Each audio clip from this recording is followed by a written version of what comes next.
السلام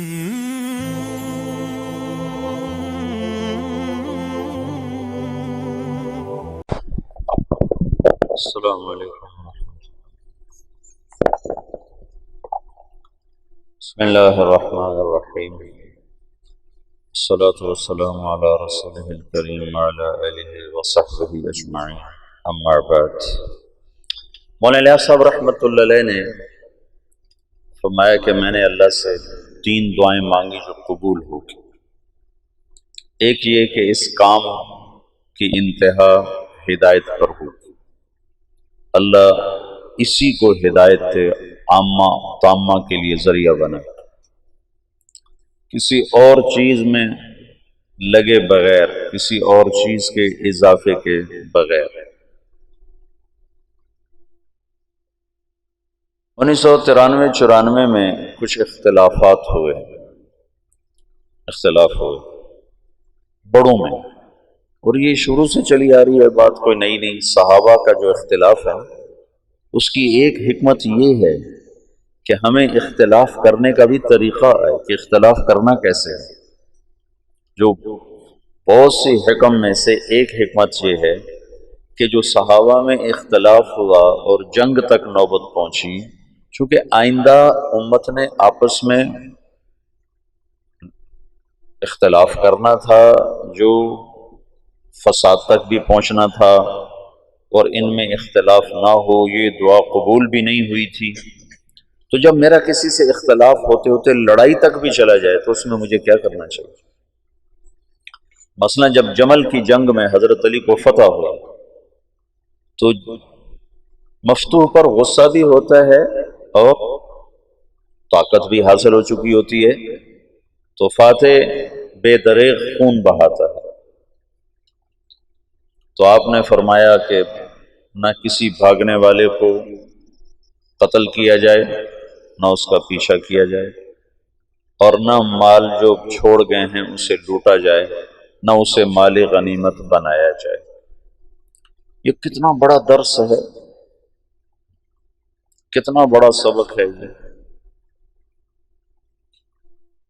جب 132 ہجری میں بنو عباس غالب آئے تو اختلاف میں کیا ہونا چاہیے اس کا بھی عمل موجود ہونا ضروری تھا، تاکہ تجاوز کرنے والوں پر حجت قائم کی جا سکے۔ تو یہ جو جنگیں ہیں صحابہ کی آپس میں، یہ ایک درس عظیم ہے، 2 قوتوں کے آپس میں۔ ان طائفتان من المؤمنین اقتتلوا، خود اس میں اشارہ ہے کہ یہ ہوتا رہے گا۔ تو علی بن عبداللہ جو تھا ابو جعفر کا چچا، اس نے جب دمشق فتح کیا تو بنو امیہ کی جو موجودہ نسل تھی اس کا جرم تو نہیں تھا بنو ہاشم کو قتل کرنا، وہ تو ذوف کے زمانے میں پکڑے گئے، انہوں نے معافی مانگی تو اس نے ان کو معاف کر دیا۔ پھر ایک شاعر آیا اور اس نے آ کر امام زید بن زین العابدین کے قتل کا واقعہ اشعار میں بیان کیا، جو ہشام کے زمانے میں شہید کیے گئے، پھر ان کی لاش کو سولی پہ لٹکایا گیا۔ تو یہ حضرت زین العابدین کے بیٹے ہیں، ان کی والدہ سندھی تھی، سندھ کی لونڈیوں میں وہ آئی تھیں، اس سے وہ تھے۔ تو جو زیدی شیعہ ہیں جو یمن میں ہیں، وہ امام زید کے پیروکار ہیں، وہ صحابہ کو برا نہیں کہتے، اور اہل سنت والجماعت کے قریب ترین ہیں، قریب ترین، زیادہ سے زیادہ ان پر فسق کا حکم لگتا ہے یا مبتدع بعض چیزوں۔ اس نے وہ واقعہ اشعار میں جو بیان کیا تو 50 نوجوان تھے بنو امیہ کے اس وقت علی بن عبداللہ کے دسترخوان پر مدعو، تو اس نے ایک دم ان کے قتل کا حکم دیا، پھر ان کی لاشوں کو جوڑ دیا، پھر اس کے اوپر دسترخوان بچھایا، پھر ان کی لاشوں پہ بیٹھ کے کھانا کھایا، اوروں کو بھی بٹھایا، خود بھی۔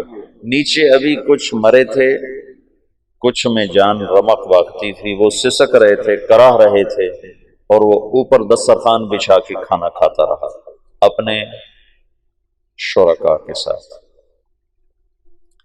حمص جب فتح کیا بنو عباس نے، تو ان کا جو سالار تھا جب وہ شہر میں داخل ہوا تو رات کو گھر گھر سے رونے کی آواز آ رہی تھی۔ اس نے کہا یہ کیسی آواز ہے؟ کہ جن کے افراد جنگ میں قتل ہوئے ان کے بچے بیویاں مائیں رو رہی ہیں، کہ ان کا رونا بھی بند کیا جائے۔ تو اس نے ہر گھر میں گھس کر اس کے سپاہیوں نے عورتوں کو بھی قتل کر دیا، بچوں کو بھی قتل کر دیا، ماؤں کو بھی قتل کر دیا، بیویوں کو بھی قتل کر دیا۔ اب یہ پکڑے جائیں گے کہ ان کو معلوم تھا کہ جب آپس کا اختلاف ہو تو کہاں تک تلوار چلتی ہے۔ حجت قائم کر دی گئی۔ یہ حجت نہ ہوتی تو پھر کوئی کتنا بھی دور جا سکتا تھا۔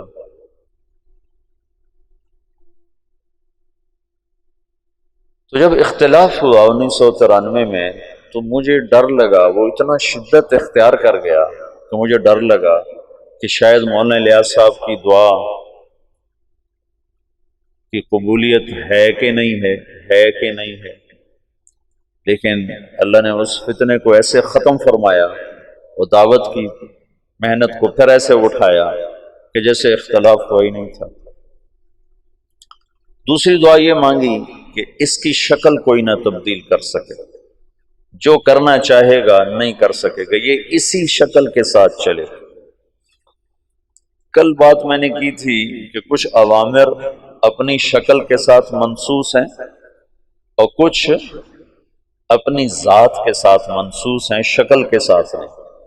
جیسے فَاسْأَلُوا أَهْلَ الذِّكْرِ إِن كُنتُمْ لَا تَعْلَمُونَ وَتَعَاوَنُوا عَلَى الْبِرِّ وَالتَّقْوَى وَلَا تَعَاوَنُوا عَلَى الْإِثْمِ وَالْعُدْوَانِ، اور ایسے بے شمار۔ طلب العلم فریضۃ، کیسے کیا جائے شکل موجود نہیں۔ ویسے بھی جو لفظ سبیل ہے وہ الف نام کے بغیر ہے، فمن شاء اتخذ الی ربہ سبیلا، یہ قرآن میں 2 دفعہ ہے۔ ان هذه تذکرہ فمن شاء اتخذ الی ربہ سبیلا، ایک دفعہ سورہ مزمل میں ہے اور ایک دفعہ غالباً مدثر میں ہے، نہیں اس میں دہر میں، سورہ دہر میں۔ تو سبیل کا جو لفظ ہے یعنی وہ راستہ جو اللہ تک پہنچائے، یعنی وہ جہد۔ ویسے تو نماز، روزہ، حج، زکوٰۃ یہ اعمال ظاہر ہیں جن کے ذریعے سے آدمی اللہ کو پاتا ہے۔ محنت کا وہ طریقہ جس سے یہ اعمال زندگی میں آئیں اور اللہ کی پسندیدہ زندگی انسان اپنا لیں، وہ ایک نہیں ہے، کئی ہیں۔ فمن شاء اتخذ الی ربہ سبیلا، اگر اس پر ہوتا السبیلا تو پھر ایک ہی راستہ تھا، جب ہو گیا سبیلا تو راستے مختلف ہو گئے۔ جب میں نے 1999 میں یہ شروع کیا یہ طرز تعلیم، تو میرے ساتھیوں نے میرے اوپر بڑے اعتراض کیے کہ یہ سلف کے راستے سے ہٹ کر ہے۔ تو میں نے ان سے کہا، اللہ کے نبی نے کہا ہے من سلک طریقا یلتمس فیہ علما، تم طریق پر الف لام لگا دو تو پھر ایک ہی راستہ ہے، اور اگر شارع نے خود الف لام نہیں لگایا تو یہ اس بات کی طرف اشارہ ہے کہ علم لینے کے لیے ایک راستہ نہیں ہے، بے شمار راستہ۔ ہاں یہ شرط ہے کہ وہ علم تک پہنچائے، صحیح، یہ شرط ضروری ہے، کہیں اور لے کے چلا جائے تو پھر تو ہلاکت ہے، لیکن اگر وہ علم تک پہنچا رہا ہے تو وہ طریق کے عموم میں داخل ہے۔ من سلک طریقا فمن شاء اتخذ الی ربہ سبیلا، سبیل کا جو عموم ہے اس میں ہر وہ جہد جو اللہ سے ملا دے، قواعد شرعیہ سے ٹکراؤ نہ ہو، اصول دین سے ٹکراؤ نہ ہو، تو وہ سبیل کے عموم میں داخل ہے، عموم میں داخل ہے۔ چونکہ یہاں اجتہاد چلے گا، اجتہاد و استنباط پھر نتیجے کے ساتھ مربوط ہوتا ہے کہ اگر وہ نتیجہ دے رہا ہے جس کے لیے یہ اجتہاد کیا گیا تو اس کا مطلب ہے یہ صحیح ہے۔ چند دوائیں ہیں وہ ایک مریض کو کھلائی جاتی ہیں، ان میں سے ایک دوا جب نفع دیتی ہے تو از خود یہ بات متعین ہو جاتی ہے کہ یہی دوا اس کے لیے مفید اور انفع ہے۔ سبیل کا جو عموم ہے اس نے سارے طرق جو اللہ کی طرف پہنچاتے ہیں لَنَهْدِيَنَّهُمْ سُبُلَنَا، ان کا اثبات کر دیا کہ یہ سب راستے۔ ان تمام سبل میں اللہ نے اپنے نبی سے کہا کہ ان سے کہو ایک سبیل میرا ہے، سبیل نکرہ ہے لیکن اس میں ایک سبیل میرا ہے، وہ تیرا ہونے کی وجہ سے اوروں سے خود بخود ممتاز ہو گیا۔ قُلْ هَذِهِ سَبِيلِي، هَذِهِ انگلی رکھو، انگلی رکھو، دل کا نہ کرو، هَذِهِ کے ساتھ، اس میں اشارہ قریب کا ہے نا، هَذِهِ انگلی رکھنے سے متعین ہو گیا کہ یہ سبیلی کیا ہے، ادعو الی اللہ، میں اللہ کی طرف بلاتا ہوں۔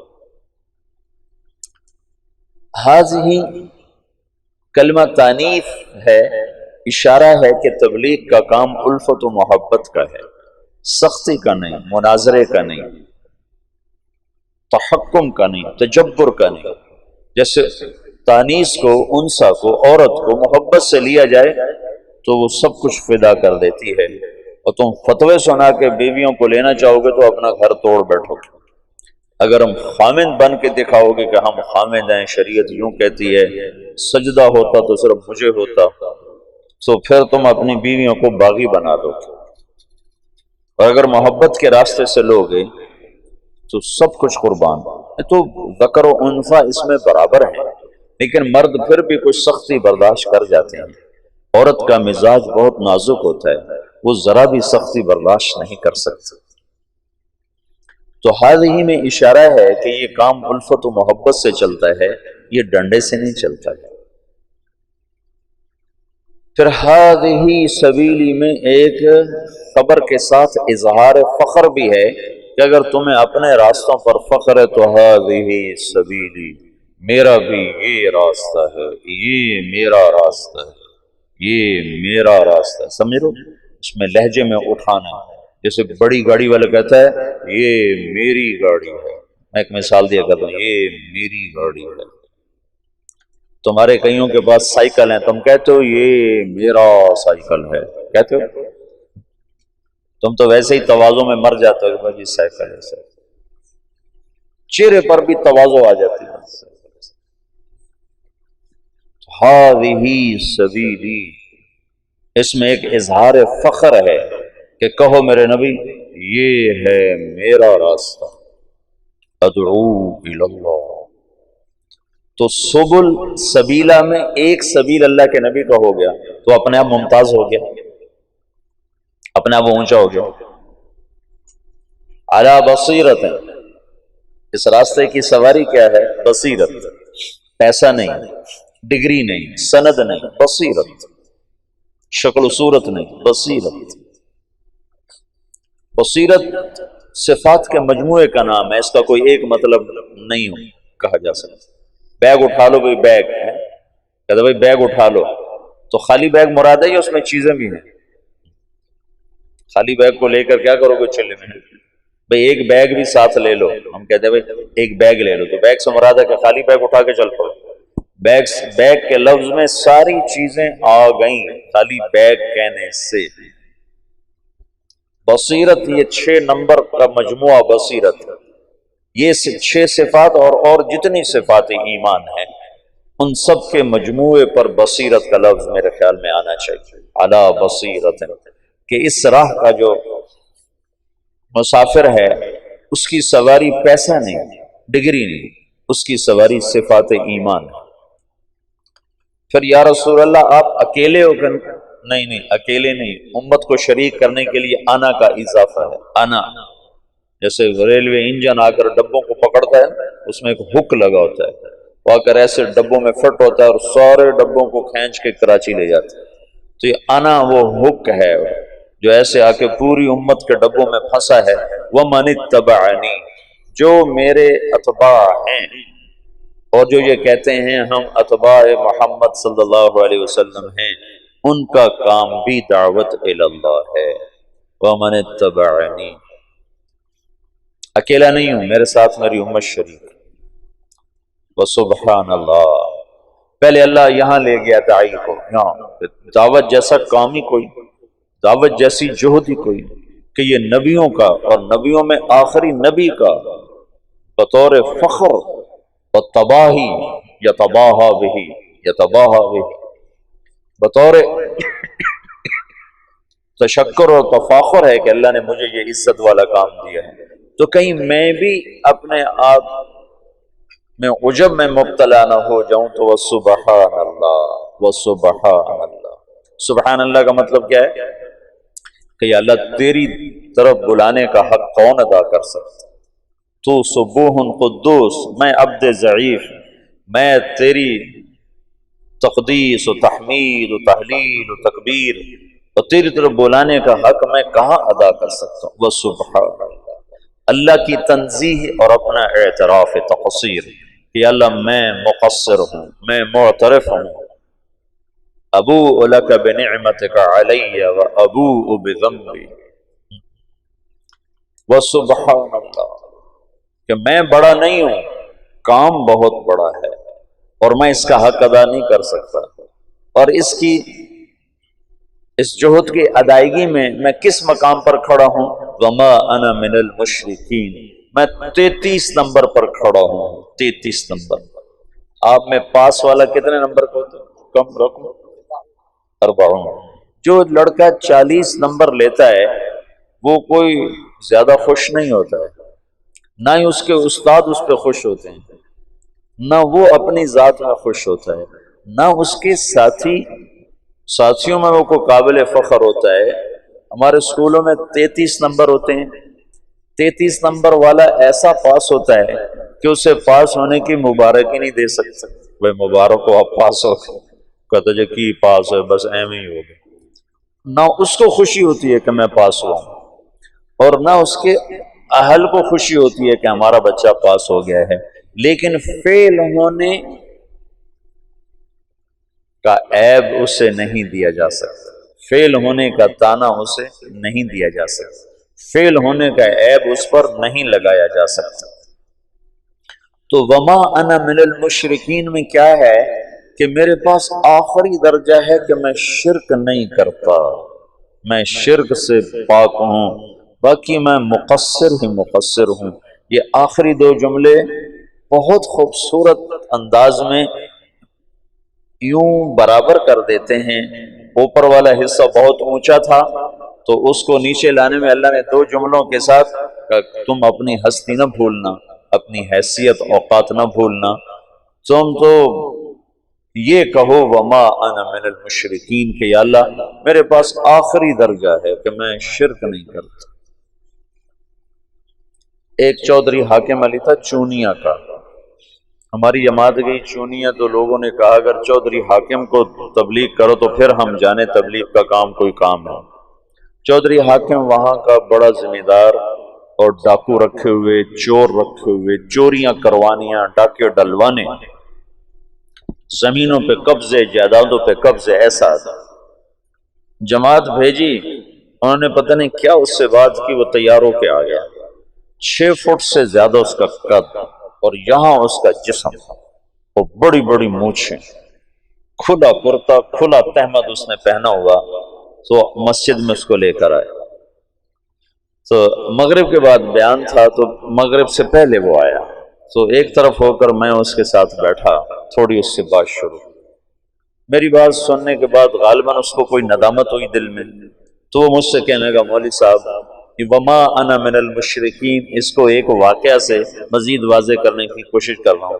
تو بڑے افسوس کے ساتھ کہنے لگا مولوی صاحب ایک میں شرک کوئی نہیں کیتا، باقی ہر عیب کر چھڑے، باقی ہر عیب کر چھڑے، ایک شرک کوئی نہیں کیتا، کوئی ساڑی بھی بخشش ہے، کوئی ساڑھی بھی بخشش ہے، وما انا من المشرکین کی جو کیفیت میں ہوتا ہے وہ متواضع ہوتا ہے، وہ جھکا ہوا ہوتا ہے، وہ پسا ہوا ہوتا ہے، وہ فخر نہیں کرتا ہے۔ تو سبل بے شمار، سبیل عام ہے، صرف اتنی شرط ہے اصول دین، اصول شریعت سے ٹکراؤ نہ ہو اور وہ اللہ تک پہنچائے، تو وہ سبیل کے عموم میں داخل ہے۔ ان میں ایک سبیل اللہ کے نبی کا ہے، ہذہ سبیلی ادعو الی اللہ، میں اللہ کی طرف بلاتا ہوں، میں اللہ کی طرف بلاتا ہوں۔ تو اب کیسے بلایا جائے یہ متعین نہیں تھا، کیسے بلایا جائے؟ ادعو الی ربک انک علی ھدی مستقیم، ادعو الی سبیل ربک انک لعلی ھدی مستقیم، ادعو الی ربک، ادعو الی سبیل ربک بالحکمت والموعظۃ الحسنۃ وجادلھم باللتی ہی احسن۔ کیسے کیا جائے؟ تو اللہ تعالیٰ نے مولانا الیاس صاحب پر ایک راستہ کھولا، ایک ترتیب کھولی، پھر اس کا نفع لوگوں نے دیکھا اور تاحال دیکھا اور مسلسل دیکھا۔ تو جب کوئی مؤسس کوئی چیز کو تاسیس کرتا ہے تو جانے کے بعد اس میں کانٹ چھانٹ ہونا شروع ہو جاتا ہے، اس میں بہت سی تبدیلی آ جاتی ہے۔ تو مولانا الیاس صاحب کو یہ ڈر تھا کہ اس میں کوئی مجتہد نہ آ جائے، مجتہد نہ آ جائے، تو ایک دعا یہ مانگی کہ یا اللہ اس میں کوئی تبدیلی نہ کر سکے۔ تو یہ دعا قبول ہوئی اور کہا کہ اس میں جو تبدیلی کرنا چاہے گا ہو نہیں سکے، ہو نہیں سکے۔ سب سے پہلے اس کی کوشش ہوئی مولانا یوسف صاحب کے، مولانا الیاس صاحب کے انتقال کے ساتھ ہی مولانا علی میاں رحمۃ اللہ علیہ جیسے علم کے پہاڑ، مولانا منظور نعمانی صاحب رحمۃ اللہ علیہ جیسے علم کے پہاڑ، دونوں حضرات کی میں نے زیارت کی ہے اور اللہ گواہ ہے جتنے بڑے وہ علم میں تھے اتنے ہی بڑے وہ تواضع میں تھے، ان کے چہرے پر ہی تواضع تھی۔ عجب، جس نے حضرت رائے پوری کی صحبت اٹھائی ہے اس کے اندر تواضع ایک وصف خاص بن کے ابھرا ہے۔ جب میں نے مولانا علی میاں کو دیکھا تو میں حیران ہو گیا، میں نے کہا یہ آدمی ہے جس کی دھوم سارے عالم میں مچی ہوئی۔ اگر مجھے کوئی بتاتا نہیں کہ یہ ہیں ابو الحسن علی تو میں کہتا ہے کوئی باہر سے دکاندار اٹھ کے آیا بیٹھا ہے کمرے میں۔ اتنا مطلب چہرے پر ہی ایسی تواضع، ایک آنکھ ان کی ضائع ہو گئی تھی پڑھ کے۔ تو یہ اتنے بڑے لوگ تھے اور مولانا یوسف صاحب رحمۃ اللہ ان کے مقابلے میں بہت چھوٹے تھے، عمر کے لحاظ سے نہیں، علم کے لحاظ سے۔ تو ان دونوں حضرات نے کہا یوں ہونا چاہیے، یوں ہونا چاہیے، یوں ہونا چاہیے، جہاں مولانا الیاس صاحب چھوڑ کر گئے ویسے ہی چلے گئے۔ تو یہ حضرات الگ ہو گئے، ان کے الگ ہونے پر لکھنؤ میں کام رک گیا ایک عرصے کے لیے۔ تو ان حضرات نے منع کر دیا، نظام الدین خط لکھ دیا کہ یہاں جماعتیں نہ بھیجیں، ہم خود جماعتیں بھیجیں۔ پھر میں نے کل آپ کو سارا بتایا تھا، یاد ہے نا؟ مولانا عبدالباری ندوی کی بات بتائی گئی، یوسف کی بات چل رہی ہے، ہماری کیوں نہیں چل رہی؟ تو مولانا منظور نعمانی نے تو پھر واپسی کر لیا، رجوع کر لیا اور تائید بھی، اور اپنی تصانیف میں بھی اس کا تذکرہ کیا۔ اپنے یہاں تشریف لائے تھے، یہ جو کچہری بازار کی مسجد میں تشریف لائے اور بیان کیا۔ اس بیان میں لانے والے تھے ان کو جماعت اسلامی والے مفتی صلاح الدین کاکا خیل رحمۃ اللہ علیہ، بڑے نیک بزرگ تھے یہاں، یہ جو ہماری کچہری بازار کی مسجد ہے، جماعت اسلامی کے بڑے سرگرم آدمی تھے، بہت بہت بہت نیک آدمی، وہ لائے تھے۔ تو انہوں نے سارا بیان تبلیغ پہ کیا، سارا بیان، کہ بھائی میں نے تو نماز بھی تبلیغی جماعت سے سیکھی۔ میں آج تک بھول نہیں سکتا کہ منظور نعمانی کہہ رہا ہے بھائی میں نے تو نماز بھی تبلیغ والوں سے سیکھی۔ میں التحیات للہ والصلوات والطیبات السلام علیک ایھا النبی ورحمۃ اللہ وبرکاتہ پڑھا کرتا تھا۔ تو ہمارا مذاکرہ ہو رہا تھا نماز کا، تو ایک ان پڑھ میواتی بیٹھا ہوا تھا، اس نے سنا تو اس نے مجھے کہا مولوی صاحب یوں نہیں پڑھتے، یوں پڑھتے ہیں التحیات للہ والصلوات والطیبات السلام علیک۔ ایھا النبی ورحمۃ اللہ وبرکاتہ۔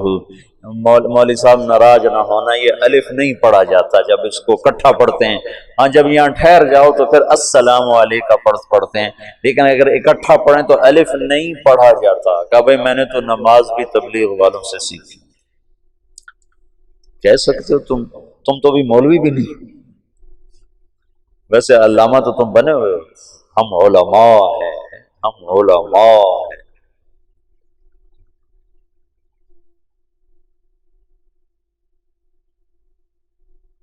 کہ بھائی میں نے تو نماز بھی تبلیغی جماعت میں سیکھی، انہوں نے مجھے اتحیات پڑھنے سکھائی، ان کا رجوع ہو گیا تھا۔ لیکن مولا علی میں رحمت اللہ علیہ بعد میں زبانی تو تعریف توصیف کے کلمات فرماتے تھے، لیکن کسی کتاب میں انہوں نے کوئی اشارہ نہیں کیا، اور وہ جب انہوں نے بیرون ملک میں تبلیغ کے اثرات دیکھے تو پھر جا کر ان کا دل نرم ہوا۔ اچھا وہ تو خارجی حیثیت تھی۔ 1996 97 98 میں تبلیغ کے روح رواں لوگوں نے تبلیغ کے نظام کو بدلنے کی کوشش کی۔ روح رواں جن پر تبلیغ گھوم رہی تھی، جو وہ اور تبلیغ ایک ذات بن جائیں، ان لوگوں نے اس کو بدلنے کی کوشش کی اور سارا زور لگا دیا۔ تو پھر مجھے مولانا الیاس صاحب کی یہ بات یاد آئی کہ یہ کام میں کوئی تبدیلی کرنا چاہے گا تو ہو نہیں سکے گی۔ تو میں نے کہا اب تو ہو رہی ہے، اب تو امیر کارواں خود کر رہا ہے، اب کیسے نہیں ہوگی؟ اوہو، لیکن جیسے سپرنگ ہوتا ہے نا، اس کو جتنا کھینچو جب چھوڑو تو پھر واپس اپنی جگہ پہ چلا جاتا۔ تو کو 5-6 سال 96 97 98 99 2000 5 برس مسلسل پورا زور لگا کہ اس میں کچھ تبدیلی کی جائے، اجتہاد کیا جائے، یہ ٹھیک نہیں، یہ ٹھیک نہیں، یہ کیوں جائے، یہ کیا جائے، یہ کیا جائے، اور کرنے والے اعلیٰ سطح کے لوگ۔ تو وہ اس بندے الیاس کی دعا قبول تھی، اس کو اللہ نے اسی نہج پر رکھا تو وہی گشت ہے، وہی تعلیم ہے، وہی بیان ہے۔ اور تیسرا یہ فرمایا، وجہ اس کی یہ ہے کہ جب تک اللہ تعالی کی طرف سے نفع کی شکلیں قائم ہوتی رہتی ہیں تو انہی کو بڑھایا جاتا ہے۔ نظام الدین سہالوی صاحب کا انتقال ہوا تھا 1747 میں، 1747۔ ہم نے بہت کچھ بدلا، لیکن ابھی بھی زیادہ انہی کی صرف ابتدائی عربی کا نصاب بدلا ہے، قدوری نظام الدین سہالوی کی تجویز کردہ ہے، اور ہدایہ نظام الدین سہالوی کی تجویز کردہ ہے، اور اوپر والی اصول فقہ، اصول حدیث کی کتابیں ساری ان کی تجویز کردہ ہیں، اور یہ احادیث کی کتابیں ساری انہی کی تجویز کردہ ہیں۔ 1747 1847 1947 2010 کوئی 250 برس گزر چکے ہیں۔ اس شخص کی تجویز کو اللہ نے پسند کیا اور اسی پر بنیاد بنتی جا رہی ہے، بنتی جا رہی ہے۔ تو جب تک کوئی چیز نفع پہنچا رہی ہوتی ہے تو اللہ تعالیٰ اس کو باقی رکھتا ہے، کیونکہ دین کو اللہ نے باقی رکھنا ہے، اور جب اس کے نفع گھٹنا شروع ہوتے ہیں تو از خود اس میں تبدیلی آنی شروع ہو جاتی ہے۔ تو مولانا الیاس صاحب نے اللہ سے یہ مانگا، اللہ نے ان کو دیا۔ تیسری بات یہ تھی جو مخالفت کرے گا ہلاک ہو جائے گا، جان بوجھ کر جو مخالفت کرے گا اللہ اس کے ٹکڑے ٹکڑے کر دے، یہ کہا اس کے ٹکڑے ٹکڑے کر دے۔ ایک دلیل کی وجہ سے مخالفت کر دے، وہ تو کوئی کتنی بڑی فتویٰ دے دے پھر بھی اس کو ہم معذور سمجھیں گے کہ دلیل سے بات کر رہا ہے، لیکن جاننے کے بعد کوئی مخالفت کرے گا تو اللہ اسے ہلاک کر دے گا۔ تو یہ کتنا بے جان سا گشت نظر آتا ہے تمہارا۔ ایسے ہی ہر مسجد کا حال ہے، تبلیغ والے 50، گشت کرنے والے 5، اور تبلیغ کا متعارف 2000 اور بیٹھنے والے بیان میں 20۔ یہ آپ سارے فیصل آباد میں جاؤ، آپ کو ہر مسجد میں گشت نظر آئیں گے، تھکے ہوئے، مرے ہوئے، بولنے والے بول رہے ہوتے ہیں کہ جلدی سے کہیں کول بولو کون کون تیار۔ چونکہ آگے بیٹھنے والے جو سارے مراقبے میں بیٹھے ہوتے ہیں تو بیچارہ بولنے والا کیا بولے، سارے جو سر جھکا کے بیٹھے ہوتے ہیں تو بولنے والے کی ویسے ہی ہمت ختم ہو جاتی ہے.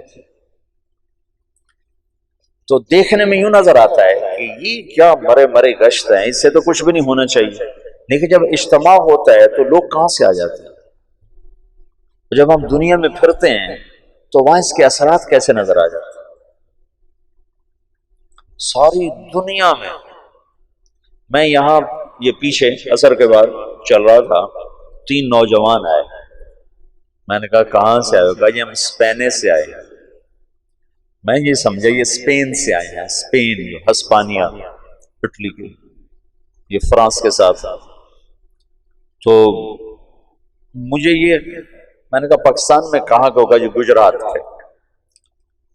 تو میں یہ سمجھا کہ یہ ان پڑھ لوگ ہیں، مزدور. تو اسپین کو اسپینے کہہ رہے ہیں، پنجاب میں اسپینے چو آئے ہیں، اسپینے چو. جس میں میں ناروے گیا تو ایک ہماری وہاں رشتے، میرے ماموں کی بیٹی رہتی ہے، تو کہنے لگی ویکھیا ساڈا ناروا. میں کہا ویکھ لیا ناروا. ویکھیا ساڈا ناروا، میں کہا ویکھ لیا تیرا ناروا. میں کہا یہ ان پڑھ ہیں تو یہ اسپین کو اسپینے کہہ رہے ہیں. لیکن پھر مجھے خیال ہے، میں نے کہا بھائی کہاں سے آئے ہو؟ کہا جی اسپینے سے آئے ہیں. پھر ان کا اسپینے سے. پھر مجھے شرم آئی کہ میں ان کو ٹوکوں، پتہ نہیں یہ غلط کہ میں غلط. میں نے تیسری دفعہ کہا، میں نے کہا کہاں سے آئے ہو؟ تو وہ سمجھ گئے کہ ان کو پتہ نہیں چل رہا. تو کہنے لگے مولانا صاحب اسپینے ایک جزیرہ ہے جو جاپان سے بھی اوپر ہے، جاپان کے اوپر امریکہ کے تابع. ہم وہاں سے آئے ہیں، وہاں سے جاپان سے 3 گھنٹے کی فلائٹ ہے. تو میں نے کہا ادھر کدھر آ گئے؟ میرے پاس کیسے آ گئے؟ کہا جی آپ کی کیسٹیں وہاں بھی چل رہی ہیں. ادھر کیسے چلے؟ کہا ادھر تبلیغ کا کام ہو رہا ہے. میں نے کہا وہاں کون پہنچ گیا؟ پاکستان سے. تو میں آج پہلی دفعہ اسپینے کا نام سن رہا ہوں. کہا جی آسٹریلیا سے جماعتیں پہنچی وہاں چلے چلے، چونکہ آسٹریلیا وہاں سے قریب ہو جاتا ہے. آسٹریلیا سے وہ جزیرہ کوئی 4 گھنٹے کا جہاز بن جاتا ہے. کہا جی آسٹریلیا سے جماعتیں ہمارے پاس آئیں، ہماری ساری راتیں کلب میں گزرتے تھے، ناچ گانے میں گزرتے تھے. اور وہاں بہت بڑی جامع مسجد ہے اور اس میں کوئی 1 لاکھ کی آبادی ہے، 10-15 ہزار مسلمان ہیں. اب ان کی راتیں کلب کی بجائے مسجد میں گزرتی. اور ہمارے امام صاحب ہیں بنگالی، وہ کہیں سے آپ کی کیسٹیں لائے تھے جب بنگلہ دیش گئے تھے، تو اس کے بعد سے آپ کی کیسٹیں وہاں بہت چل رہی ہیں. اور آس پاس جتنے جزیرے ہیں سب میں تبلیغ کا کام ہو رہا ہے. اب بتاؤ کوئی مدرسہ یہاں تک پہنچ سکتا ہے؟ کوئی خانقاہ یہاں تک پہنچ سکتی؟ اور دیکھنے میں یہی گشت تمہیں نظر آ رہے ہیں. تم بادیوں نظر میں دیکھو گے تو کہو گے یہ کیا ہے. خود اپنے آپ کو بھی کئی دفعہ خیال آتا ہے. لیکن جو چیز اللہ کے ہاں قبول ہو جاتی ہے اس کے اثرات بارش کے قطروں کی طرح آہستہ آہستہ آہستہ پڑتے رہتے ہیں اور بات آگے چلتی رہتی ہے. سارے عالم کے انسانوں تک اللہ تعالیٰ نے اپنے پیغام کو پہنچانے کی ایک شکل قائم فرما دی. تو میرا یہ جی چاہتا ہے کہ تم انشراح صدر کے ساتھ اس میں چلو. تو یہ صفات کو سیکھنے کی محنت ہے. اگر تو تبلیغ کا کام صرف تقریر کی محنت ہو پھر تو تم میں سے کسی کو جانے کی ضرورت نہیں. اگر معلومات کی محنت ہو پھر بھی تمہیں جانے کی ضرورت نہیں کہ تمہیں تبلیغی معلومات ساری حاصل ہیں. تم 6 نمبر پر تقریر کر سکتے ہو، تم بعض بچے بہت اچھی کر سکتے ہوں، لیکن یہ ان 6 صفات کو اندر اتارنے کی اور پورے عالم میں پہنچانے کی محنت ہے. اور ابھی پاکستان میں بھی ایک بے بہا خلقت ایسی پڑی ہے جو تبلیغ کے کام سے ناآشنا ہے، جنہیں پتہ ہی کوئی نہیں تبلیغ کیا کام ہے. اور سارا عالم تو پھر سارا عالم ہے. یہ ایک رخ. دوسرا رخ میری ذات سے متعلق ہے کہ میں خود ان ایمانی صفات میں آگے بڑھنا چاہتا ہوں. صرف میں تقریر کے لیے یقین کی کلمے کی بات کرنا تقریراً نہیں ہے، قلباً چاہتا ہوں. نماز پہ صرف بولنا نہیں ہے، نماز پڑھنا چاہتا ہوں. علم پہ صرف تقریر نہیں ہے، علم کا تاثر چاہتا ہوں. ذکر پہ صرف بیان نہیں ہے، میں ذاکر بننا چاہتا ہوں. اخلاق پہ صرف گفتگو نہیں ہے، میں اخلاق والا بننا چاہتا ہوں۔ اخلاص کے صرف نقطے بیان کرنا نہیں ہے، میں مخلص بننا چاہتا ہوں۔ تبلیغ کی صرف قرآن و حدیث سے دلیل دینا نہیں ہے، میں تبلیغ والا بننا چاہتا ہوں۔ مولانا الیاس صاحب فرماتے تھے میں اس کام سے دو باتیں چاہتا ہوں، ایک اندر ایک باہر۔ اندر یہ چاہتا ہوں کہ اللہ پر مر مٹنے کے سوا ہر جذبہ ختم ہو جائے، اور باہر یہ چاہتا ہوں کہ اللہ کے نام کو لے کر دنیا کے آخری کنارے تک پہنچنے کی شکلیں قائم کی جائیں۔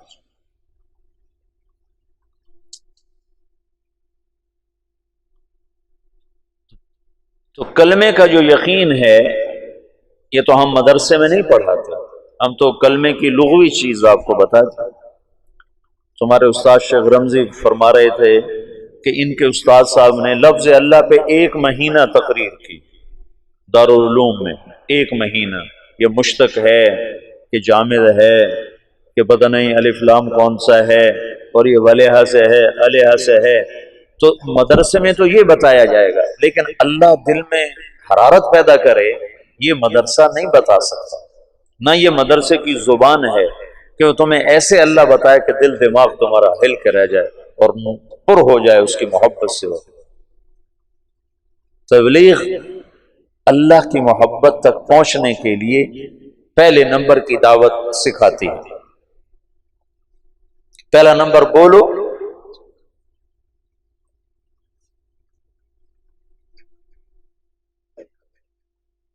بولنے میں تم انتظار کرو کہ میرا بیان رکھا جائے، اور میں تمہیں بار بار کہہ رہا ہوں بیان کے شوقین نہ بننا ورنہ مجھے بدنام کرو گے۔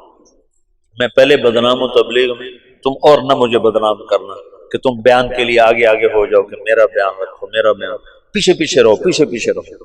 طے ہو جائے کرو، نہ ہو تو کوشش نہ کرو کہ میرا بیان ہو۔ ہاں انفرادی دعوت سارا دن دو۔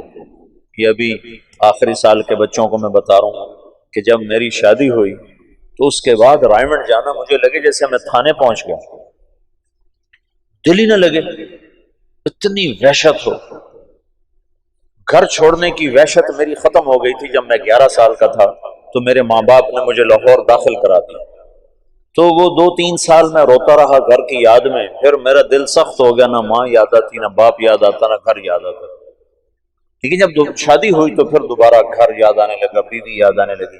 تو میں جب فیصل آباد سے رائے منڈ جاتا تھا تو میں اپنا علاج کرتا تھا، اپنا علاج میں مسجد میں چلا جاتا، اور میرا دل نہیں کر رہا ہوتا تھا میں کسی سے بات کروں، اور میرا دل نہیں کر رہا ہوتا تھا کہ میں کسی کے ساتھ بیٹھ جاؤں، لیکن میں زبردستی اپنے آپ کو مسجد میں لے جاتا۔ اس وقت میں اتنا مشہور نہیں تھا تو مجھے بیٹھنا کوئی مشکل نہیں تھا، تو میں کسی کونے میں بیٹھ کر ایک آدمی کو پاس بٹھا کر اس کو دعوت دینا شروع کر دیتا، پھر وہ اٹھا، پھر دوسرے کو اس دعوت دینا، وہ اٹھا، میں کوئی 2-2.5 گھنٹے دعوت دیتا تھا، تو میرے دل پر جتنا گھر کا تاثر ہوتا تھا وہ زائد ہو جاتا تھا۔ پہلے نمبر میں یہ موضوع ہے کہ میں اپنا یقین بدلنا چاہتا ہوں، یقین بدلنا ہے، صرف تقریر کا نہیں، یقین بدلنا ہے۔ یقین مثل خلیل آتش نشینی، یقین اللہ مستی خود گزینی، سنے تہذیب حاضر کے گرفتار، غلامی سے بتر ہے بے یقین۔ یقین بدلنا ہے تو اس کو سنو سناؤ، سنو سناؤ۔ جب بیان ہو تو بیان بھی کر دو، لیکن بیان کی تمنا نہ کرو، خدمت کی تمنا کرو گا، جو مجھے لگاؤ خدمت، چاہے روز لگاؤ۔ جب میں ایسا مشہور نہیں تھا تو میں خدمت کرتا تھا، عمومی گشت میں ضرور جاتا تھا، جب تک لوگوں نے مجھے تنگ کرنا نہیں شروع کیا میں عمومی گشت میں نے نہیں چھوڑا۔ وہ پھر یوں ہونے لگا کہ میں گشت میں نکلتا تو 50 آدمی صرف مجھے دیکھنے کے لیے ساتھ چل پڑتے تھے، تو پھر مجھے مجبوراً عمومی گشت چھوڑنا پڑا، ورنہ میں نے گشت نہیں چھوڑا۔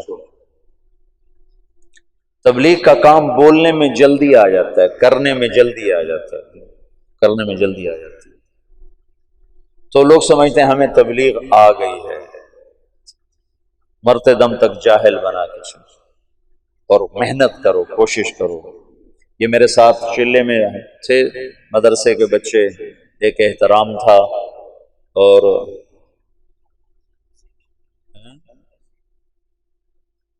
اور کون تھا، نہیں میرے چلے میں جب میں نے چلے لگا، کچھ تلمبے کے تھے، تلمبا جو مدرسہ ہے اس کے تھے، تو ہم گئے پاک پتن میں آج تک کبھی کوئی نقد آدمی لے کر نہیں آیا، اور ہم وہاں سے 70 آدمی چلے کے لے کر آئے، تو سارے رائمنڈ والے حیران پریشان ہو گئے، انہیں خیال ہے کہ شاید وہ جھوٹ بول کہ اتنا مبالغہ کر رہا کہ نقد سال والے اور نقد چلے والے 3 چلے والے۔ تو یہ سارے نوجوان، وہ 2 لڑکے طلباء کے تھے، ایک یہ احترام تھا یہاں کا، یہ رات 2 بجے تک گشتیں کرتے رہتے تھے، اور کبھی ایسا بھی ہوا کہ عشاء کے بعد گئے اور فجر کی نماز پہ واپس آئے۔ بیانوں سے نہیں، لوگ 70 تیار ہوئے چلنے کے لیے، یہ گشتوں سے تیار ہو۔ تو بڑی خوشی ہوئی کہ ایسی جان مارنے والے موجود ہیں جن کی محنت سے، تمہاری محنت سے ایک آدمی بھی ہدایت پہ آ جاتا ہے تو ہمارے لیے کافی۔